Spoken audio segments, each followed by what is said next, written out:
আলিপুরদুয়ারের কালচিনি ব্লকের পানিঝোরা গ্রাম।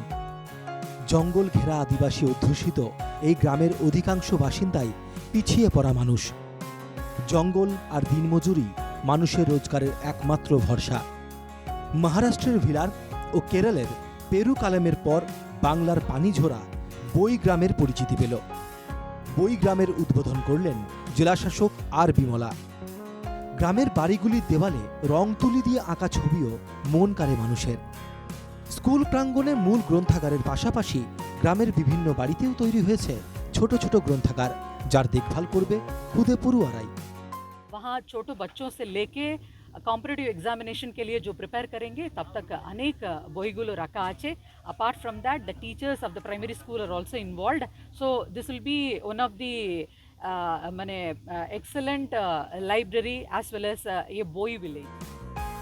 অভিনব এই উদ্যোগে খুশি পানিঝোরা গ্রামের বাসিন্দারাও। এটা খুবই অভিনব উদ্যোগ, আমরা গ্রামবাসী সবাই খুশি। যেহেতু আমাদের এটা ব্যাকওয়ার্ড গ্রাম, এখানে আমরা পিছিয়ে পড়া লোকজন বাস করি, তো এই উদ্যোগ নিয়ে আমরাও গ্রামবাসী আমরা উৎসাহী। আমরা ছেলেমেয়েরা আছে যারা কিভাবে বই পড়ে জ্ঞান অর্জন করবে সেই জিনিসটা আমরা শিখতে পারি।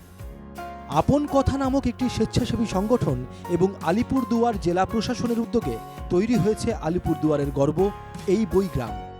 করেছিলাম সাধারণ মানুষের কাছে 1 টাকা ডোনেশন নিয়ে। গোটা ভারতবর্ষ থেকে 29,000 মানুষ 1 টাকা করে ডোনেশন পাঠিয়েছে। অর্থাৎ গোটা ভারতবর্ষের শুভবুদ্ধি সম্পন্ন 29,000 মানুষ এই বইগ্রামকে 1 টাকা করে পাঠিয়েছে। বইগ্রামকে কেন্দ্র করে ডুয়ার্সে ইকো ট্যুরিজম আরও জোরদার হবে বলে আশাবাদী স্থানীয় স্বেচ্ছাসেবী সংগঠনের সদস্যরা। এবং বইগ্রামের সাথে সাথে ইকো ট্যুরিজম এবং একটা বক্সা টাইগার রিজার্ভে ঢুকতে রাজাভাতখাওয়ার পথে দেশ বিদেশের পর্যটকরা এই বইগ্রামে উপচে পড়বে এই আশা ও ভরসা রাখছি। এবং এটা অভিনব উদ্যোগ এবং পুরো গ্রাম যেভাবে স্বাক্ষর করার দিকে তারা এগিয়েছে, এটা একটা অভিনব। বইগ্রাম নিয়ে উচ্ছ্বাস সব মহলেই। সাধারণ মানুষ, ছাত্রছাত্রী থেকে শুরু করে চাকরি প্রার্থী সকলের চাহিদা মতোই বই থাকবে বইগ্রামের গ্রন্থাগারে। প্রকৃতির কোলে মনোরম পরিবেশে এই বইগ্রাম বইপ্রেমী পর্যটক বা গবেষক সকলকেই আকৃষ্ট করবে বলে আশা উদ্যোক্তাদের। আলিপুরদুয়ার থেকে সুদীপ ব্যানার্জির রিপোর্ট, NKTV বাংলা।